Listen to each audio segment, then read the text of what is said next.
মা।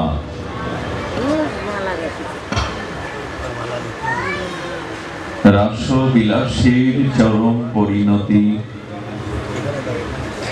প্রেম বিভক্ত বিলাস শ্রীমূর্তি, সংকীর্তন পিতা, পরম করুণা বরুণালয়, শ্রী শ্রী শচীনন্দন নদিয়া বিহারী শ্রী গৌর হরি। প্রেম চিন্তামণি পরমদাতা শিরোমণি, পতিত উদ্ধারণ পতিত তারণ, অক্রোধ পরমানন্দ অভিমান শূন্য, অভিন্ন চৈতন্য তনু পরম কারণিক শ্রী নিতাই চাঁদের মহা অনুকম্পায় শ্রী শ্রী ব্রজ নবযুবদন্দ রাধা মাধবের অহেতুকী করুণায় অনুকম্পায় আরাধনা ত্যাগ বৈরাগ্যের ভজন মাসিস্থ চৈত্র শুক্লা আজ কলিযুগের যুগধর্ম জীবধর্ম বিশ্ব পাবন ভুবন মঙ্গল শ্রী শ্রী হরিনাম সংকীর্তন মহাযজ্ঞের পরম সুমঙ্গল মাঙ্গলিক শ্রী শ্রী গন্ধাদি অধিবাস পর্ব। এই মঙ্গলময় আনন্দময় খোল মঙ্গল সন্ধ্যাকালে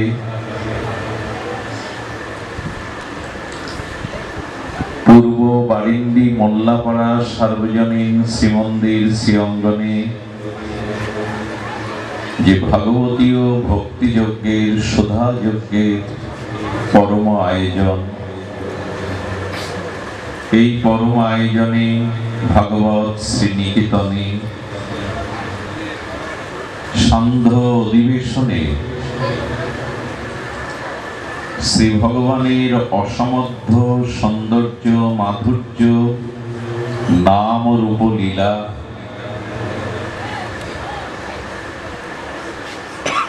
এই সুধা যজ্ঞের শুভারম্ভে অস্মাদীয় পরম আরাধ্য জীবন সর্বস্ব জীবন ধন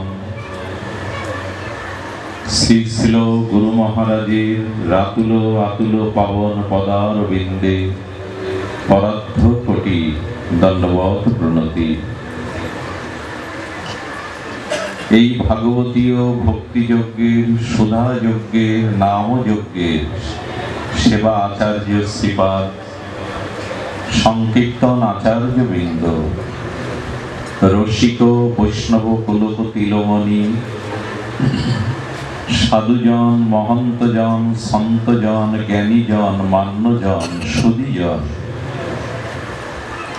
শ্রদ্ধাশীলা ধর্মশীলা ধর্মমূর্তি কল্যাণিয়া মাতৃগণ জীবাধমের অন্তরস্থল থেকে সকল ভক্তচরণে কমল চরণে বন্দনাপূর্বক ভূ ভূ দণ্ডবত প্রণতি। যত্র যত্র প্রবর্ততে কলৌ শ্রীমদ্ ভাগবত কথা, পরমহংস সংহিতা সর্ববেদান্ত সার অমল মহাপুরাণ শ্রীমদ্ ভাগবতে ভগবান বলছেন যে এই কলিতে যত্র যত্র প্রবর্ততে, যেখানে যেখানে যত্র তত্র প্রবর্ততে কি শ্রী ভাগবত কথা, যেখানে যেখানে যত্র তত্র প্রবর্তিত হবে এই কলিযুগে শ্রী ভাগবত কথা, তত্র তত্র হরিণ জাতি গো ইব সুত বৎসলা। বলেন গাভী মায়ের বৎসটি কেহ যদি কোলে করে গাভী মায়ের অগ্রে চলে যায়, তো গাভী মা পরম ব্যাকুল চিত্তে সেই বৎসকে অনুসরণ করে পিছু পিছু ছোটে। গোবৎস বাছুরটাকে কোলে করে নিয়ে চললে গাভী মা বড় ব্যাকুল চিত্তে বাছুরের পেছনে ছোটে। তেমন তত্র তত্র হরিং জাতি গো ইব সুতবৎসলা, যেখানে যেখানে হরিকথা প্রবর্তিত কীর্তিত হবে, গোবিন্দ রাধারানীকে নিয়ে ওই গো মাতার মতো বৎসের পিছনে যেমন ছুটে যায়, ভগবান ও রাধারানীকে নিয়ে সেখানে ছুটে যায়। গো ইব সুতবৎসলা। হরিকথা আমরা যতটা পিপাসা নিয়ে এসেছি, তার থেকে কোটি পিপাসা নিয়েছেন রাধা মাধব।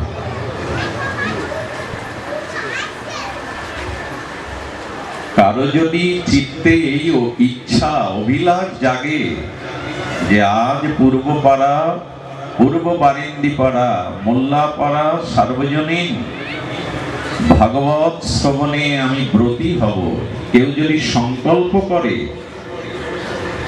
গোবিন্দ বলছেন ভাগবতে, সদ্য হৃদয় অবরুদ্ধতি শুশ্রবি তৎক্ষণাৎ। সন্ধ্যাকালীন সময়ে ভাগবত অনুষ্ঠান, ভাগবত কথা, গুণমহিমা কীর্তন হবে। আর সকালে যদি কেউ এই সংকল্পে ব্রতী হয় আমি ভাগবত শ্রবণে যাব, তো শ্রবণ এখনো হয়নি, কিন্তু গোবিন্দ তার হৃদয়ে অবরুদ্ধ হয়ে যায়। অবরুদ্ধ শব্দের অর্থ হলো বাধা পড়ে যায়। শ্রী গোবিন্দ বাধা পড়ে যায়। কি মহিমা ভাগবতে! কেন বাধা পড়ো? হলো ভক্তের হৃদয়কে বাহক করে আমি আজ হরিকথা শুনতে সাধু সঙ্গে যাব, এই ইচ্ছায় গোবিন্দ তার হৃদয়ে বাধা পড়ে যায়। এই জন্য পূর্ব পূর্ব জন্মান্তরীণ দান ধ্যান যজ্ঞ পুণ্য কর্ম কৃত রাশি যদি একত্রিত হয়, পূর্ব পূর্ব জন্মে আপনার সহৃদয়তায় যদি দান ধ্যান পুণ্য কর্ম তীর্থ পর্যটন পূজা পার্বণ আপনার দ্বারা হয়ে থাকে পূর্ণকৃত রাশি, তবু গোবিন্দ আপনার প্রতি কৃপা করুণার আর্দ্র হবে না যতদিন আপনার সাধু সঙ্গে হরিকথাতে রুচি না হবে। অনেক পুণ্য থাকলে ভগবান সেই জীবের প্রতি করুণা করবে বলে তাকে হরিকথা শোনার পিপাসা দিয়ে দেয়।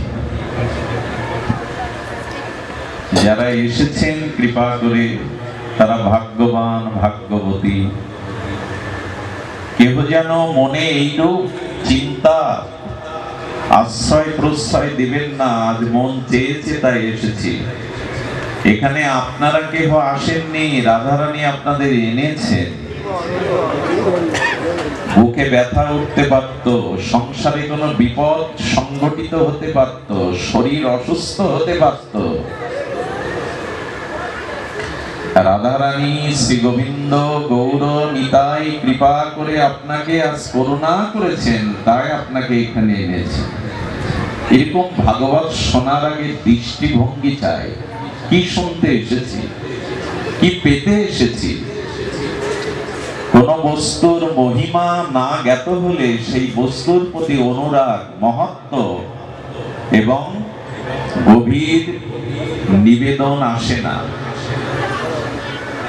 যে কোনো বস্তুর মহিমা অগ্রে জানতে হবে, না জানলে ওই বস্তুর গুরুত্ব, ওই বস্তুর যে মূল্যায়ন, সেটা কখনো হবে না।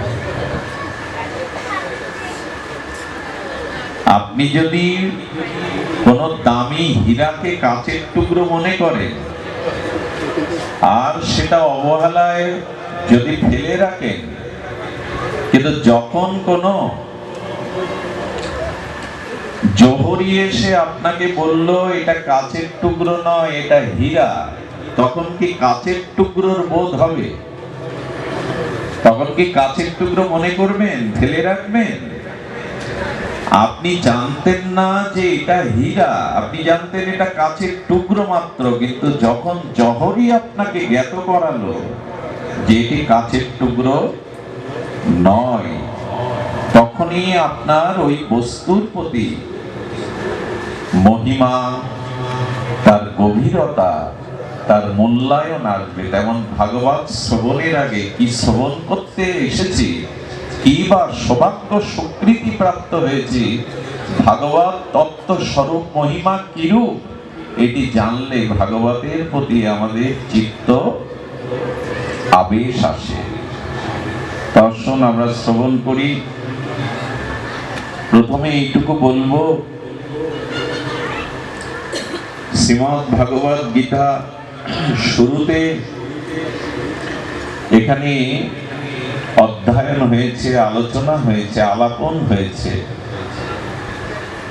সেই শ্রীমদ্ ভাগবত গীতাতে শ্রী গোবিন্দ অর্জুনকে প্রশ্ন করেছিলেন, কশ্চিৎ দেতং শ্রুতং পার্থ ত্বয়া গ্রহণ চেতসা। হে অর্জুন, আমার কথা তুমি একাগ্র চিত্তে চেতনার দ্বারা শ্রবণ করেছে তো? তাতে তোমার মোহ দূর হয়েছে তো? আমাদের মোহ, আমাদের স্বভাব, আমাদের সংস্কার যদি হরিকথা দিনের পর দিন শ্রবণ করে নাও হয়, তাহলে জানতে হবে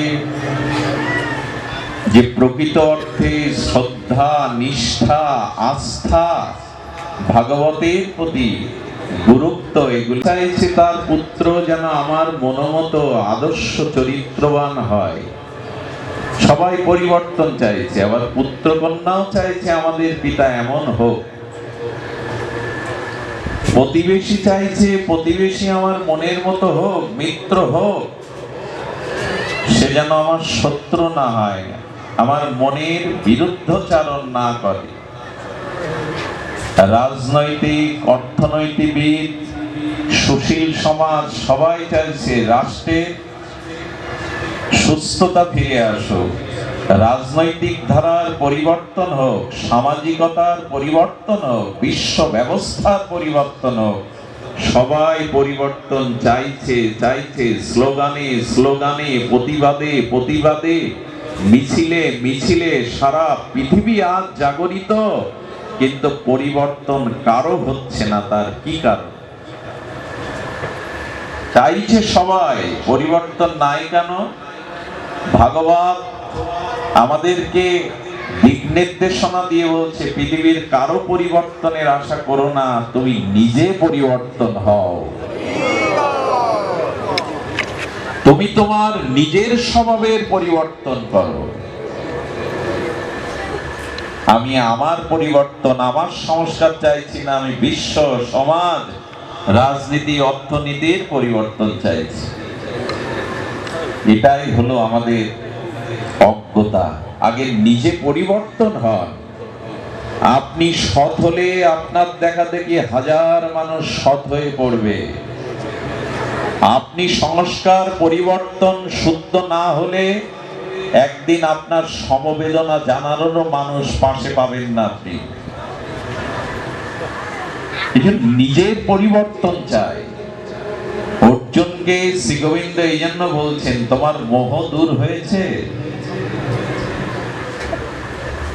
অর্জুন তখন বলছেন, হে ভগবান, আপনার চিন্ময় দিব্য বাণী শ্রবণ করে উনি বলছেন, নষ্ট মহাস্মৃতি লব্ধা, আমার মোহ নষ্ট হয়েছে, আমি আমার প্রকৃত আত্মস্মৃতি ফিরে পেয়েছি। এ কথা আমরা কবে বলবো? দিনের পর দিন হরিকথা সাধু সঙ্গ করতে করতে আমার মোহ গেছে, আমার ভ্রম গেছে। অর্জুন সেই মহাবাণী শোনালেন, করিষ্যে বচনাং তব, হে ভগবান, আমি এখন আমার মত নয়, আমার সিদ্ধান্ত নয়, আমার কথা নয়, আপনি যা বলবেন আমার জীবনে সেটাই হবে ব্রত। করিষ্যে বচনম, আপনি যা বলবেন সেটাই আমার কর্ম আদর্শ। আমরা কবে বলবো?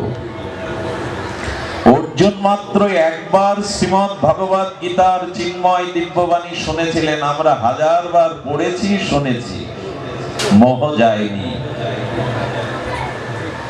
আমাদের মোহ নষ্ট হয়নি। এই জন্য ভাগবত শুনতে হবে শ্রদ্ধা দিয়ে, নিজের পরিবর্তনের জন্য। আরে কেউ কেউ বলে পৃথিবীটাকে চামড়া দিয়ে ঢেকে দাও, ধুলা লাগবে না, কাটা ফুটবে না, কাকর ফুটবে না। সম্ভব কি? সম্ভব। কাটাও ফুটবে না, কাকরও ফুটবে না, ধুলাও লাগবে না। নিজের পায়ে চামড়ার জুতো পরো। আরে জগৎকে কণ্টক কাকরের জন্য চামড়া দিয়ে পৃথিবী কি ঢেকে দেবে? নিজের পায়ের তলায় তো একটা চামড়ার জুতো দিলেই হলো। নিজে যদি পরিবর্তন হও, নিজে যদি সুন্দর হও, নিজে যদি আদর্শবান হও, তখন দেখবে জগতের সবাই আদর্শবান, সমস্যা কোথাও নাই। নিজের পরিবর্তন চাই না, সারা জগতের পরিবর্তন চাই। গড্ডালিকা প্রবাহের ন্যায় হরিকথা শ্রবণ করলে, এই ভজন পথে এলে কাজ হবে না। গড্ডালিকা প্রবাহ মানে মেষ, ভেড়া, ওরা একসাথে পাল ধরে চলে যায়, মানে একত্রিত হয়ে চলে। সামনের ভেড়াটা কাটা বনে জলে নেমে যাচ্ছে দেখে পেছনের ভেড়াগুলো ওর পিছু পিছু কাটায় নামবে জলে, দেখবে না যে নামছে কোথায়। আমরাও যদি গড্ডালিকা প্রবাহে এভাবে যা হচ্ছে তাই হোক, যেভাবে হচ্ছে হোক, এবার বিচার চাই। এই বিচারটা আমাদের আনতে হবে ভাগবত থেকে। ভাগবত নিছক কোনো গ্রন্থ নয়। ভাগবতের এক একটি শব্দ এই রসব্রহ্মের এক একটি পরম কৃপা শক্তি, প্রেম শক্তি আমাদের জীবনকে সুন্দর করতে পারে, সুন্দর তরতম করতে পারে। কিন্তু গ্রহণ করছি কই? শুধু হই হুল্লোড়, আবেগ, ছোটাছুটি। এই জন্য মহাপ্রভু বলছেন, ভারত ভূমিতে জন্ম হইল যার, জন্ম সার্থক করি কর পর উপকার। আগে নিজে সার্থক হও। কাঙাল, ভিখারি, অভাবীকে দেখে আহা কি কষ্ট তোমার, ইস কত যন্ত্রণা পাচ্ছ, এ বলার প্রয়োজন কি? পারলে তার দুপুরের আহার, ওষুধ কেনার কিছু টাকা পকেটে থাকলে দিয়ে দাও। আহু করে লাভ কি? টাকা বা সামর্থ্য যদি, মন যদি না থাকে, তাই ইস তোমার দুঃখ বলে লাভ আছে? এক মুঠো অন্ন দাও, দুটো ওষুধ কেনার সামর্থ্য নেই, কিনে দাও, তোমার বড় কষ্ট। এ আবেগের বুলিয়া উড়িয়ে কোনো মহাপ্রভু বলছেন থাকতে হবে তো নিজের, তবে তো দিতে পারবে। তা আগে ভজন সাধন করে নিজে সৎ হও, নিজে অধিকারী হও, নিজে ভগবত কৃপা লাভ করো, তবে অন্যকে ধন্য করো। তোমার পকেটে দুটো টাকা নেই, তুমি ইস করছো ভিখারিকে দেখে, আহা তোমার কি কষ্ট, এই বুলিয়া উড়িয়ে লাভ। মহাপ্রভু বলছেন আগে ধন্য হও, আগে অধিকারী হও, তবে অপরের দিকে কৃপার হাত বাড়িয়ে দিতে পারবে। তো সেই অধিকার আমাদের আনতে গেলে আমাদের প্রয়োজন শুদ্ধ মহৎ কৃপায়, শ্রী গুরু কৃপায় ভজনে রত হওয়া। সাধু সঙ্গে ভজন ক্রিয়ার দ্বারা ধীরে ধীরে কালো মেঘ কেটে যাবে। অনেক জন্মের দুর্বাসনা, কুসংস্কার, প্রবৃত্তি কেটে যাবে। আমি আপনাদের একটা নিবেদন করি, আজকাল প্রায় শোনা যায় সন্ন্যাসী যারা, ব্রহ্মচারী যারা, জ্যোতি যারা, আশ্রমিক যারা, তারা ভগবানকে প্রাপ্ত হবে। কিন্তু যারা গৃহী সংসারী কামনা বাসনা নিয়ে অর্থ বিত্ত বৈভব সংসারে আছে, তাদের ভগবত পাওয়া সুদূর প্রহত নয়, এ কথা ভাগবত বলেনি। দেখুন, আমাদের সামনে দুটি পথ, একটু ধ্যান দিয়ে শুনুন, কথাটি বড় মার্মিক কথা। আমাদের সামনে দুটি পথ, একটি নিবৃত্তির পথ আর একটি প্রবৃত্তির পথ। গৃহ সংসার বিষয় সম্পত্তি দেহাবেশ সংসারাবেশ পরিত্যাগ করে যারা সর্বস্ব ভগবানের চরণে সমর্পিত হয়ে ভজন সাধন করছেন, মঠ আশ্রয় করে, ধাম আশ্রয় করে, তীর্থ আশ্রয় করে, এরা নিবৃত্তির পথের যাত্রী। আমি আপনি তা পারবো না। আমরা সংসারের মোহমায়ায় স্ত্রী পুত্র পরিজন কুটুম্ব অর্থবিত্তের মধ্যে পড়ে আছি, তবে আমাদের উপায় কি? ভগবান বললেন, ওরা নিবৃত্তি মার্গী, তুমি তেমন প্রবৃত্তি মার্গে, তবে তোমার উপায় আছে। এই নিবৃত্তি মার্গ এবং প্রবৃত্তি মার্গ যদি যথাযথ কর্তব্য পালন করা যায়, তাহলে এই দুটো পথ গিয়ে মিশবে একই জায়গায় ভগবানের চরণে, এ পথ দিয়ে আর এ পথ দিয়ে।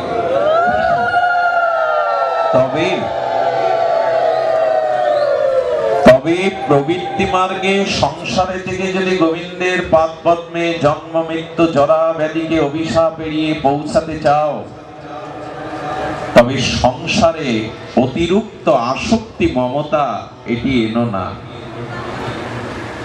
সংসার আছে আছে, চাকরি বাকরি করতে হয়, ব্যবসা করতে হয়, টাকা রোজগার করতে হয়, করো, কিন্তু এদের না হলে আমি বাঁচবো না, এরাই আমার জীবনের সব, এরকম মমতায় জড়িয়ে যেও না। এটা উপায়, সংসারে থেকেও বাঁচবার উপায়। ভাগবত বলছেন, উদ্বিগ্নের বিদ্ধ সদা আত্মভাবৎ বিস্মাত্মনা যত্র। তোমার জীবনে এত উদ্বিগ্ন কেন, এত চিন্তা কেন, এত দুশ্চিন্তা কেন? একটি কারণ, তুমি স্ত্রী পুত্র দেহ গেহ সংসারের প্রতি অতিরিক্ত মমতা এনেছে তোমার। এই মমতাই তোমার উদ্বিগ্ন চিন্তার কারণ। অতিরিক্ত মমতা কোনো বিষয়ে ভালো না।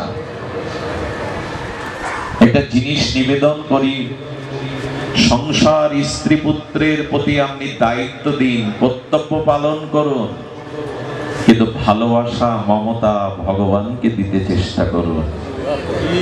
সংসার থেকে বেরিয়ে যাওয়ার বাঁচবার এই একটি মাত্র পথ। আছে আছে পুত্র কন্যা, এদের দায়িত্ব আমার উপরে, যতদিন বাঁচবো আমি দায়িত্ব পালন করব, তবে নির্মম হয়ে, গাঢ় মমতা জাগিয়ে নয়। এরা না হলে আমার জীবন চলবে না, আমি না থাকলে ওদের কি হবে এই ভেবো না। তুমি না থাকলে প্রত্যেকের জীবন তার পূর্ব কর্ম অনুযায়ী প্রারব্ধ অনুযায়ী চলবে। তুমি কারো কর্তা নও, তুমি কারো বেঁচে থাকারও কারণ নও, অন্য দাতাও নও। তবে কেন এত আসক্তি? গোবিন্দ বলেছেন, 4টি মন্ত্র নিয়ে সংসারে থাকো, সংসার তোমার বন্ধনের কারণ হবে না। প্রথম দৃষ্টান্ত দিয়েছেন সরোবরে পদ্ম ফুলের মতো, জলে জন্মাও, জলেই বাস করো, জলেই থাকো, কিন্তু জলটাকে নিজের মধ্যে টেনে পচে গলে ধ্বংস হয়েও না। পদ্মপত্র জলে জন্মায়, সরোবরেই ভাসে, কিন্তু জল নিজের মধ্যে টানে না, বরঞ্চ এক বিন্দু জল পদ্ম পাতার উপরে উঠলে বায়ু তরঙ্গে ফেলে দেয়, রাখে না। এই জন্য সব পাতা জলে দিলে পচে যায়। পচে যায় কিনা সব পাতা জলে দিয়ে দেখুন, কিন্তু পদ্ম পাতা জলেই বাস করবে, জলেই থাকবে।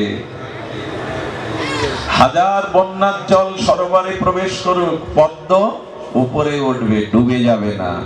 গোবিন্দ বলছেন, সংসার দিলাম, আমি জলে আছি, কিন্তু ওদের মমতা ওদের আসক্তি আমি হৃদয় নিয়ে পচে গলে যাব না। কারণ পাথর 100 বছর জলে থাকলে ওর মধ্যে পাথর গলে যাবে না। গোবিন্দ বললেন, দ্বিতীয় মন্ত্র ভিয়েন। ভিয়েন মানে যারা ময়রা কি করে, ছানার চিনি, এটা দেখবেন কাঠের খুন্তি নেয়, সন্দেশ পরিপাক করার জন্য ছানা চিনি মেশায়, মেশায় না কাঠের খুন্তি, আগেকার দিনে দেখেছেন তো ছানা চিনি এই দুটো বস্তু মিশিয়ে পরিপাক করে সুস্বাদু সন্দেশ তৈরি করে। তো ওই যে কাঠের খুন্তিটা দিয়ে ওইটা পরিপাক করে, খুন্তির কাছে জিজ্ঞাসা করবেন তো তুমি এত আস্বাদ্য আর সন্দেশ তৈরি করলে, পাক করে পরিপাক করে মিশালে, তুমি ওর স্বাদ নিয়েছো?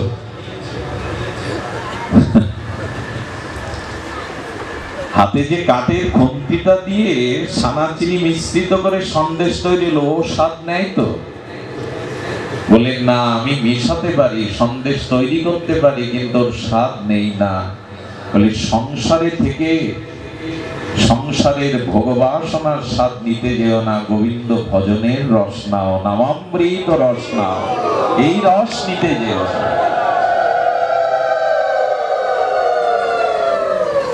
তো এই মন্ত্র আমাদের মানতে হবে।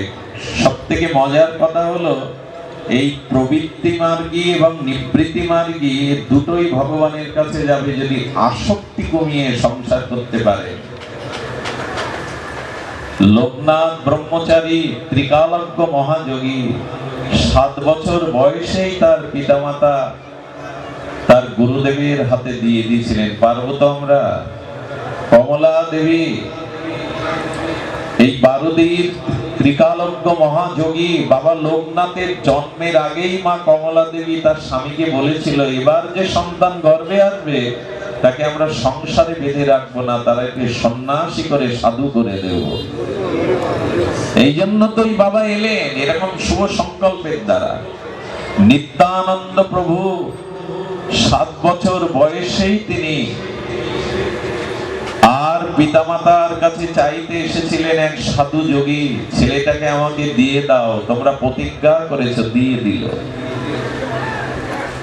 আমরা পারবো কি? এই জন্য সংসারে থাকুন, কিন্তু অতিরিক্ত আসক্তি নিয়ে থাকবেন না। থাকলে মৃত্যুর সময় ওই আসক্তি ওখানে পাক খাইয়ে আপনাকে ফেলে দেবে। এই জন্য এই মায়া চক্র থেকে একমাত্র নিষ্কৃতির উপায়, এই জগতে কারো কাছে আমি সুখ চাই না, আমার যে কর্তব্য আমি দিয়ে যেতে চাই। আরেকটি জিনিস আপনাদের বলি, আমি গতকাল বলেছিলাম, আমার স্ত্রী মনের মতো না, আমার স্বামী দেবতা মনের মতো না, আমি মনের মতো সংসার পাইনি, এইসব কথা উচ্চারণ করে মানসিক রোগগ্রস্ত হবেন না। আপনার যতটুকু প্রাপ্তি, আপনার যতটুকু পূর্বের কর্ম, আপনি ততটুকু তাকে পেয়েছেন, আর পেয়েছেন এই জন্য, ওরা যন্ত্রণা দিচ্ছে এই জন্য, আপনি ওদের কাছে কোনো জন্মে ঋণী ছিলেন। ওই ঋণ পরিশোধের জন্য আপনি এইখানে এদের কাছে এসে পড়েছেন। এভাবে ভাবুন, মানসিক অশান্তি, মনোবিকার, মানসিক ব্যাধি আসবে না। এ প্রসঙ্গে একটা ঘটনা বলি, প্রায় 200 বছরের ঘটনা। 2 বন্ধু ছোটবেলা থেকে একই সাথে তাদের মিত্রতা। কিছু কিছু মানুষ তারা রাখি মালের ব্যবসা করে, জানি না এই ভাষাটা কি, মানে মাল মজুদ রাখে, সময় মতো ছেড়ে দেয়। তোরা 50,000 টাকার জিনিস কিনে রেখেছে, 1 বছরের মাথায় ওটার দাম হয়েছে 2 লাখ। তখনকার দিনে 200 বছর, 200 বছর আগে দিল্লিতে 2 বন্ধু 50,000 টাকার দ্রব্য 2 লাখ টাকা বিক্রি করে আনন্দে উৎফুল্লে দামি হোটেলে খেতে বসেছে। তো এক বন্ধুর মাথায় শয়তানি বুদ্ধি চেপে গেল, লাভ তো হলো, 1 লাখ করে ভাগ হবে, যদি ওকে মেরে ফেলি সব তো আমার, এখানে কেউ নেই ওর আপনজন। বললো, বন্ধু আজ হাতে করে আমি তোর খাদ্যটা এনে দেবো। খাদ্যে বিষ মিশালেন, কামরার মধ্যে তাকে মেরে সমুদ্রের জলে ভাসিয়ে দিলেন। হোটেলের পাশে সমুদ্র, হাঙর কুমির খেয়ে যাক। প্রচার করে দিলেন কোথায় নিখোঁজ হয়েছে, সন্ধান পাওয়া যায়নি। এত টাকা পেয়ে ভালো বাড়ি করলো, গাড়ি করলো, সুন্দরী রমণী ঘরে এলো। 2 বছর পরে তার একটি পুত্র জন্মালো। আচ্ছা, পাপ করে মাঝে মাঝে মানুষের আবার সুখ হয়। সব পেল, ঘর পেল, সুন্দরী রমণী পেল, পুত্র পুত্রও কোলে পেল। ওই পুত্রের যখন 4 বছর বয়স এমন একটা দুরারোগ্য ব্যাধি হলো, উনি প্রথমে দিল্লি, বোম্বে আর বিদেশে পর্যন্ত নিয়ে গেলেন। টাকার তো অভাব নেই, ডাক্তাররা তারা রোগ নির্ণয় করতে পারে না, অথচ ওই রোগের পিছনে তিল তিল করে তার বাড়ি গাড়ি সম্পত্তি সব চলে গেল। যেদিন সে পথের ফকুর হয়ে গেল, একেবারে সব নিঃস্ব হয়ে গেল, সেই দিন মারা যাওয়ার আগে বলে গেল, আমি গত জন্মে তোমার বন্ধু, ঋণ শোধ করবার জন্য পুত্র রূপে তোমার কাছে এসেছিলাম। বানানো গল্প নয়, মহাতের মুখে শুনেছিলাম বৃন্দাবনে। আমরা এদের কাছে ঋণী ছিলাম, তাই এদেরকে পেয়েছি, ঋণ পরিশোধ করার জন্য মেনে নাও। আরে নামদেবের স্ত্রী ভগবত বিমুখ, নামদেব বসে বসে জয় রাম করে, আর বউ গালি দেয়, ছুড়ে মারে আসবাবপত্র। 4-5 জন সাধু মিলে হরিনাম করছে, জয় সিয়ারাম জয় সিয়ারাম। কাঠের দোতলা ছিল, এটো জল টল সব মাথায় ফেলে দিয়েছে, হাড়ি পাতিল। তো এক নামকে সাধুরা বলছেন, এই দুর্গন্ধময় জল ওপর থেকে পড়লো। হেসে বলছেন, আজ আকাশে মেঘ করেছিল, আর সেই মেঘ গর্জন করে বিজুরি চমকিত হয়েছে, তাই 2 পশলা বৃষ্টি পড়লো। মেনে নেই।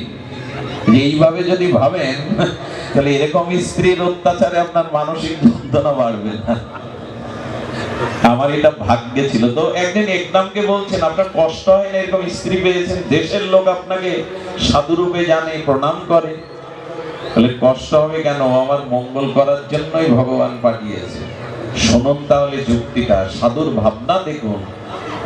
আরে ভাবনার কাছেই সব, নিজের পরিবর্তনের কাছেই সব। বললেন, ও যদি আমার খুব অনুগামিনী, ও যদি আমার খুব প্রিয়া হতো, তাহলে ওর প্রতি আমার আসক্তি মমতা চলে যেত।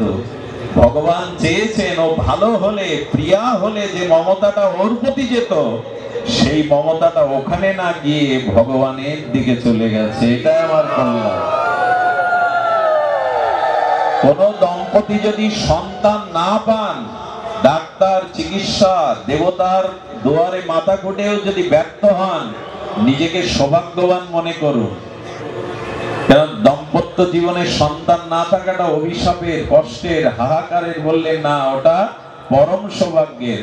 কারণ গোবিন্দ বলছেন, ওখানে গোপাল রূপে আমাকে বসাও, এই জন্য আমি তোমাদের শূন্য রেখেছি।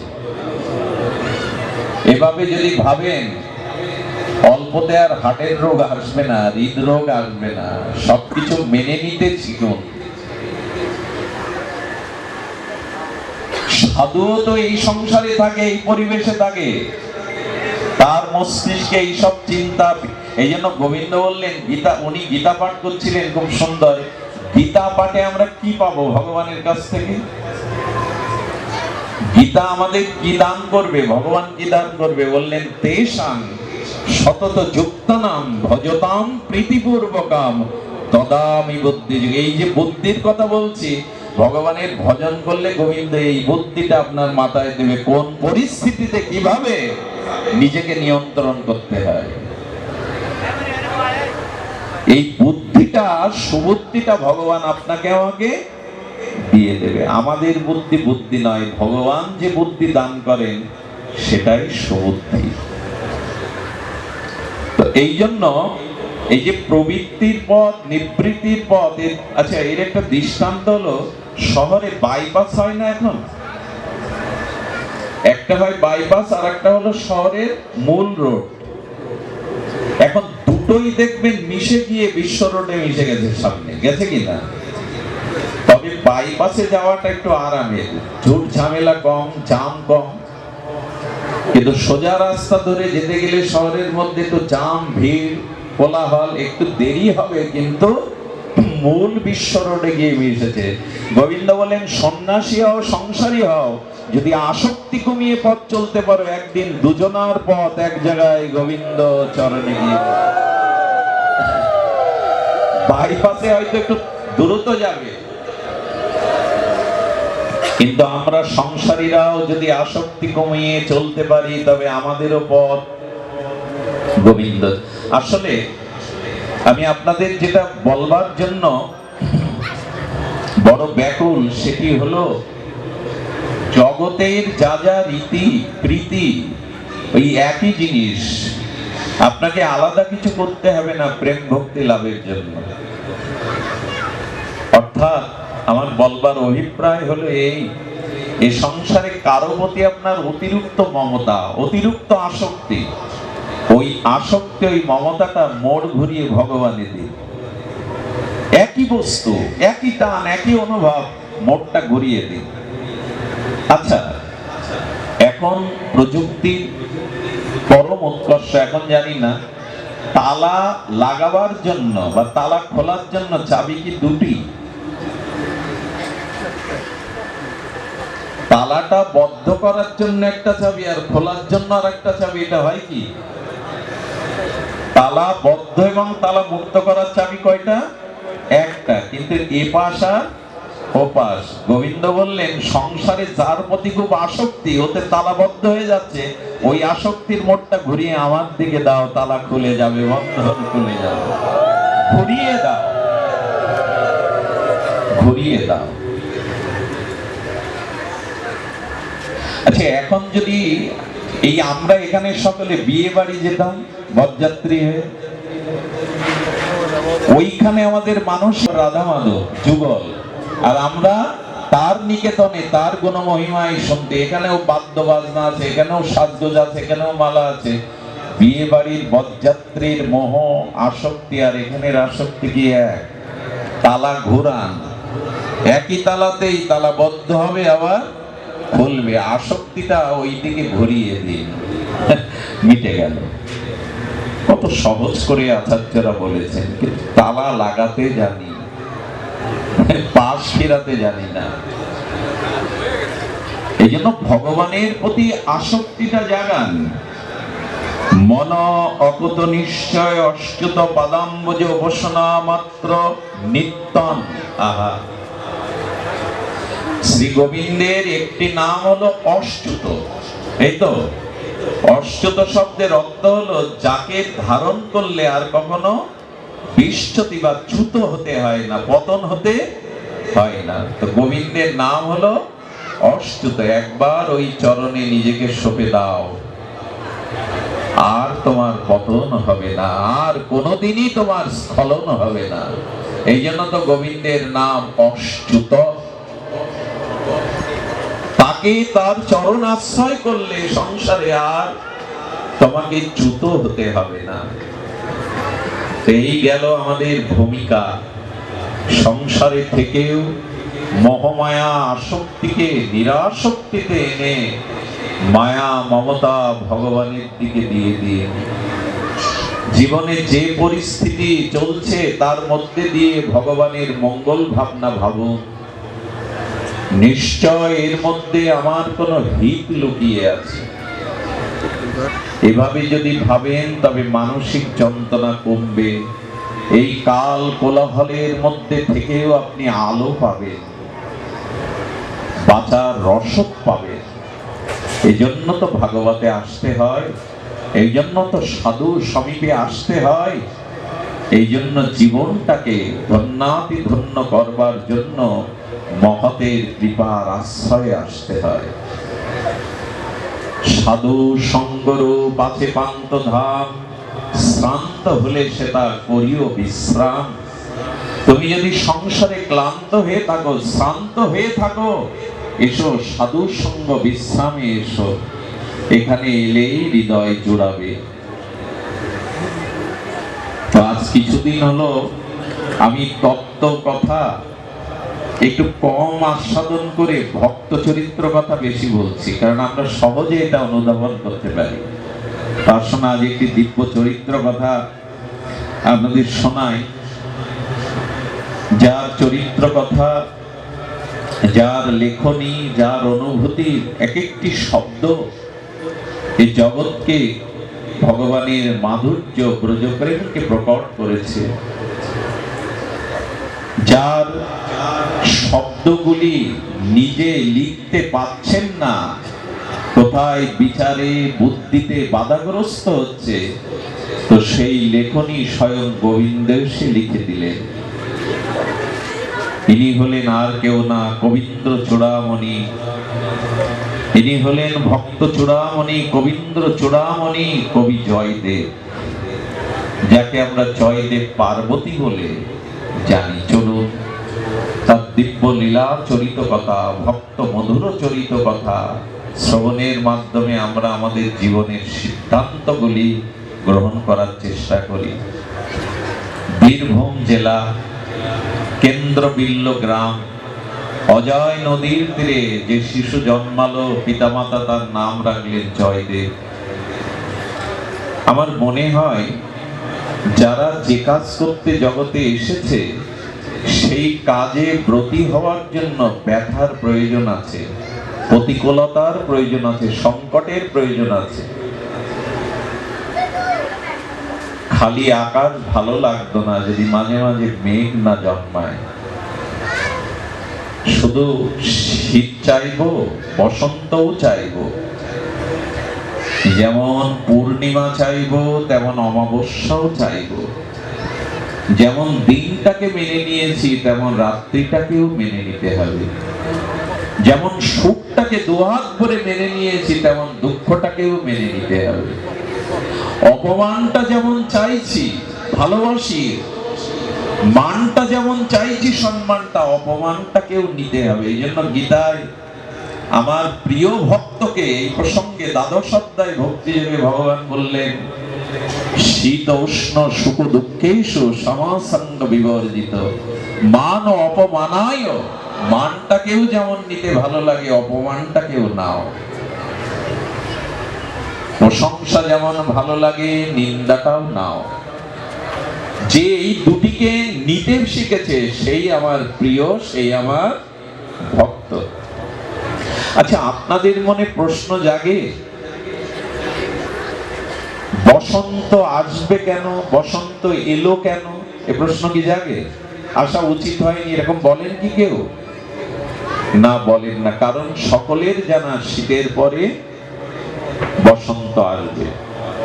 আচ্ছা, আপনারা কি কখনো এরকম প্রশ্ন করেছেন এই রাত এলো কেন আজ?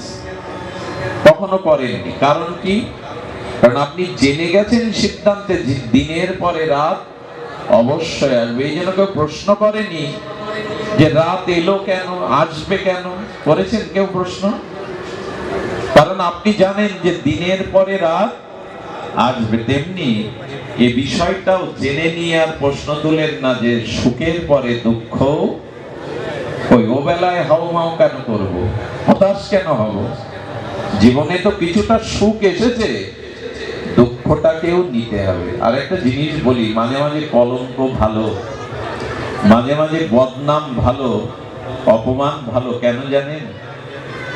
শত উপদেশে যে মানুষ পরিবর্তন হয় না, কলঙ্ক অপমানিত হলে দ্রুত মানুষের স্বভাব পরিবর্তন হয়। এটা মঙ্গল, এই জন্য ভগবান দিয়েছেন। কলঙ্কে যত দ্রুত চরিত্র সংশোধন করে মানুষ, উপদেশে অত দ্রুত সংশোধন হয় না। এগুলির প্রয়োজন আছে, আছে বলেই তো ভগবান দ্বৈত বৃত্তি দিয়ে জগৎ সৃষ্টি করেছেন। তো জয়দেবের জীবনে ঘটলো দুর্ঘটনা। 5 বছর বয়সে পিতামাতা বিয়োগ হলো। আমার মনে হয় একটি পাথরকে মূর্তি তৈরি করতে গেলে অনেকগুলো হাতুড়ির আঘাত দরকার, দরকার কিনা? স্বর্ণকাররা সোনার অলংকার নির্মাণ করতে গিয়ে কতটা আঘাত করে সোনার উপরে, কতটা অ্যাসিডে পোড়াতে হয়। তো তেমনি মাঝে মাঝে প্রতিকূলতা ভালো। 5 বছর শিশুর আর মারা গেল জয়দেবের পিতামাতা। আর এতে তার কল্যাণ কি হলো জানেন? সংসারের প্রতি মমতা বা আসক্তি কমে গেল। খুব ধ্যান দিয়ে শুনুন, জয়দেব চরিত্র বড় বিরল, বড় আস্বাদ্য। এই যে সংসারে বিরাগ এলো, সংসার সুখের মুখে তুলে দিয়ে ছাই, এসব শব্দ অন্যরা আবার ভুল বুঝবে যারা গৌর প্রেমিক না। আমি একবার এক বুড়িমাকে এই লাইন শুনিয়েছিলাম, আর যাব কোথায়, তোর মুখ যেন আমি না দেখি, সংসার সুখের মুখে ছাই দিতে বলছিস বেটা। সে বুড়ি তো রেগে ক্ষিপ্র হয়ে গেছে, আরে এইসব বলবি না, সংসার সুখের মুখে কেউ ছাই দেয়? উনি বুঝতে পারেননি, এটা আমাদের পদকর্তা বলছেন সংসারের মুখে ছাই না, সংসার সুখের মুখে তুলে দিয়ে চাই। এখানে দুঃখময় জগৎ, সুখের আশা করো না, সুখ আছে ভজনে, আনন্দ আছে গোবিন্দ চরণে, আনন্দ আছে ভগবান স্মরণ মনন কীর্তনে, নাম সংকীর্তন সর্ব আনন্দ স্বরূপ। পরের লাইনটা কি যেন, সংসার সুখের মুখে তুলে দিয়ে চাই, নগরে মাগিয়া খাবো গাহিয়া নিতাই। এইটা আমাদের প্রাতঃস্মরণীয় পরম বন্দনীয় জগৎ পূজ্য আচার্য বৈষ্ণব সেবার মূর্তিবন্ত বিগ্রহ ছিল মুরারি মোহন দাস বাবাজি বারবার বলতেন। সংসার উনি কেন বলেছিলেন জানেন? ওনার জীবনে একটা ঘটনা ঘটে, ক্লাস 8-এ যখন উনি পড়েন। উনি ঢাকার ছেলে, সম্ভ্রান্ত ধন্যট্ট পরিবারের ছেলে। ক্লাস 8-এ পড়াকালীন ওনার এক সহপাঠী বন্ধু তাকে বলেছিল, আমার বাবা অসুস্থ দীর্ঘদিন, চল দেখতে যাই। তো বন্ধুর সাথে যখন গেছে, ওই বন্ধুর পিতা দীর্ঘদিন প্যারালাইসিস হয়ে মলমূত্র ত্যাগ করতেন বারান্দায়। ওই তার দেখতে দেখতে তার সহোদরী নিয়ে এত বিরক্তি হয়ে গেছে, আর সংসারে তো কেউ কারোর এই ভার নিতে চায় না, তো ওইখান থেকে গালি দিচ্ছে, জম এত লোকের দেখে, তোমারে দেখে না, মরতে পারো না, কবে মরে আমাকে শান্তি দেবে। ক্লাস 8-এ পড়া বাবার কানে এই কথা তীরের মতো বিঁধে গেল। তোমার মা কার মৃত্যু কামনা করছে? বলেন আমার পিতা। সেই মুহূর্তে উনি সিদ্ধান্ত নিয়েছিলেন, আমি সংসার করব না, আমি নিতাই চাঁদের জন্য সংসার ত্যাগ করব। ওই দিনই উনি সংকল্প নিয়েছিলেন, আমি এই সংসারে আর নিজেকে জড়াবো না। এটা ওনার মুখেই শ্রবণ করা আমার। সেই দিন উনি শুভ সংকল্প নিয়েছিলেন। এই জন্য ঠাকুর মশাই বলছেন, দেখিয়া শুনিয়া ভজ, শাস্ত্র জ্ঞান যদি না থাকে তবে চারিপাশটা দেখো, এই সংসার কত স্বার্থে। এখানে তুমি পড়ে থাকলে তোমাকে আর কেউ দেখবে না। আমি দেখেছিলাম একজন পিতা তার পুত্রকে মাস্টার তৈরি করেছে।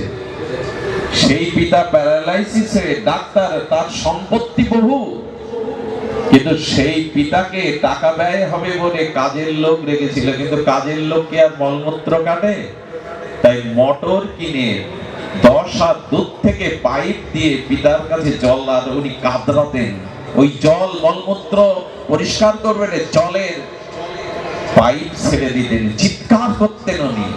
ওই দেখে বুঝেছিলাম এই সংসার কত ভয়ানক জায়গা। এখানে যতদিন সুখ সুবিধা অন্যকে দিতে পারবেন, ততদিন তারা আপনার প্রতি অনুরাগ রাখবে। এটা আমরা ভুলে যাই। সংসারের মুখে না, সংসার সুখের মুখে ছাই দাও। যদি গোবিন্দ, কোন ভক্তের সংসার সুখ হয়েছে বলুন?